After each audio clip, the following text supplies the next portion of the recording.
अस्सलामुअलैकुम रहमतुल्लाहि व बरकातुहू। आज हम उर्दू हरूफ तहज्जी में हर्फ तो लिखना और पढ़ना सीखेंगे। तो से तितली, तो से तराजू, तो से तरबूज। तो से बहुत सारे लफ्ज़ शुरू होते हैं।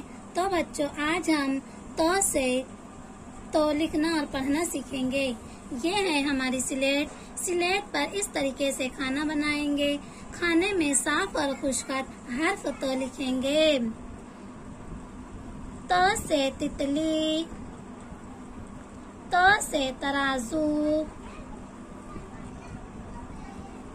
तो से ताज, तो इस तरीके से बच्चों लाइन पर टिकाकर साफ और खुशखत पूरी स्लेट भर कर हर्फ तो लिखेंगे।